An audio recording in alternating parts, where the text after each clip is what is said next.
Hello and welcome to the Watch Doctor. My name's Ian, welcome back. Today we're going to be reviewing a pilot's watch called the Marathon Navigator with a date complication. I've opted for the US government variation, but I'll explain that when we get into the video a bit more when we get to the table. Bit of an unusual watch, mil spec, so it's actually made to military specifications. But let's get to the table, let's unbox it, and I think you're going to enjoy what the box looks like. And we'll get back to the green room afterwards to have a chat about it. See you in a bit.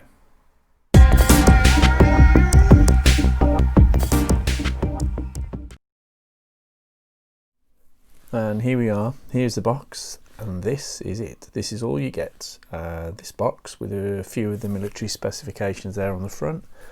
And if we open it up, inside the Navigator's inside in a plastic bag, and pretty much all the documentation you really need when you buy a watch, which is an advert for the site and a bit of the history explaining that it was founded in 1939.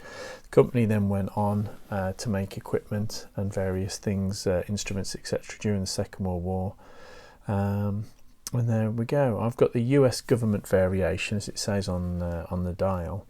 It has a unidirectional 60-click bezel. And this isn't for timing, this is actually so that you can track a second time zone, date complication, and it's really difficult to capture on the camera, but every single one of those seconds is bang on the indices, having trouble capturing that underneath the camera. But as you look at that without that, it's unbelievably precise. I've had this sort of synced to the Casio and the Citizen Promaster that I reviewed previously, hacking seconds there, as you can see when you pull out the crown. And I set it probably about a week ago, and over that time it's lost 2 or 3 seconds. Really nice handset, syringe handset, and there we go, it's ticking away again. This asymmetrical bezel, asymmetrical case means that you sort of protect the crown from that. But it's a very unusual shape. It's an acrylic crystal, and it's made from a fibre shell resin, and the only bit that isn't is this bit here, which is the stainless steel case back, and there's the military specifications that it's made to.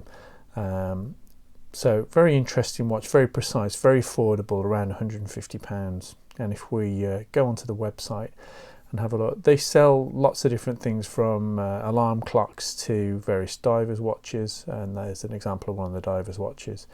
So looking around, probably bought the watch about 6 to 8 months ago, and I've been wearing it since. But this looks like they've updated the range now, moving away from the fibre shell crown and acrylic crystal, and these are doubled in price now, and they're making them a bit more robust. The acrylic crystal basically so that people, I believe, can jump out of planes and cope with the pressure change from way above the earth to ground level. So yeah, here's a closer look at it on the website, and as you can see, it's a little bit different to mine, although that one is US government version. So sapphire crystal now, not acrylic, 316L steel crown, and the back is slightly different as well, with an easy access battery hatch on these models. And looking around the website a little bit more, we've also got fully stainless steel constructed divers watches, some going up to 1500 there for the 41mm. Amazing spec though for what you get. They really are workhorse movements. I'll put the movement up in a second. And back to the table, and this is it on wrist. Very, very light, 46 grams this is. You don't know you've got it on, and that's included with the NATO strap. I'll put a loom shot up in a moment for the tritium tube, with tritium tube looms, which are on all the indices and the hands as well.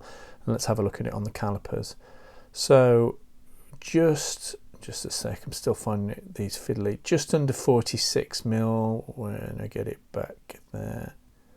So around 46mm lug to lug, and we have a case diameter there of around 39 without the crown, about 42, 43 with the crown, 43 there without the crown.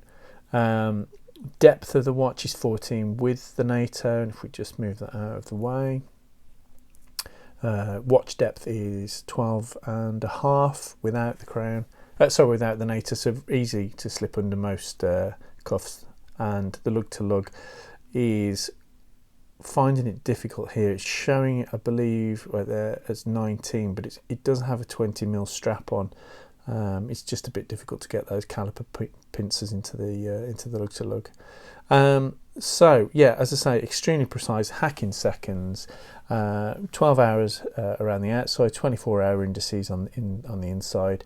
I've set the second time zone as well to things before. H3 indicating tritium, and the little radioactive signs there saying that it is a radioactive isotope, but not enough to harm me through the case. And here's the loom shot. Incredible loom. Orange pip at the 12 for helping with orientation. Just a really easy to read watch. Never needs charging. Always on when you look over at your bedside. And this is the watch on wrist again. Really light. Unbelievable. You don't really realise you've got it there. I think for the price, it is a fantastic piece of kit. And here we go outside in the South Yorkshire sunshine. No AR coating, but very, very legible, that matte black with those white Arabic numerals around the outside, and the lovely red tip there on the second hand. Fantastic watch. So welcome back to the green room. So yeah, unusual one this. It's the first analog quartz that I've reviewed for the channel.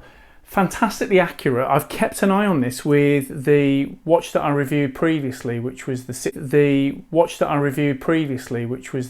ProMaster. Now that and the digital that I reviewed earlier, which was the Casio GWM 5610, both use band 6 receivers to keep super accurate timekeeping. I've actually set this with the hack in seconds and then seen how accurate it is. And over a week, it literally lost about 2 or 3 seconds. So unbelievably accurate for what you're paying. And you can see the military specifications in there when you're actually wearing the watch. I really enjoy the tritium tubes. I think that's fantastic. You can glance over to your bedside at any time of night and there they are glowing away. The differences between the green and the orange at 12 o'clock make a great difference as well. So you've got no issues of trying to figure out what the time is. Not for everybody. Very affordable, I think, for what it is. I do enjoy the fact that it's got the rotating bezel. I've set that to a second time zone, and again, over the course of a couple of weeks of wearing this, it hasn't moved an inch, so it's not like I've lost that dial because of that bi-directional, less sort of secure clicking. So again, a really good feature for the watch. Really recommend you check them out. This is one of the more affordable ones that they sell on the website, but they do go up into hundreds of pounds. Some actually go up into thousands of dollars for the automatic versions. But yeah, check them out. Very interesting watch brand. Lots and lots of history. So please do consider them if you're thinking about something similar in the future. So there we go. Once again, thank you very much for getting to the end of the video. Please hit subscribe and like. Leave a comment and I'll try and leave one back. And I'll see you in the next video. Thanks very much.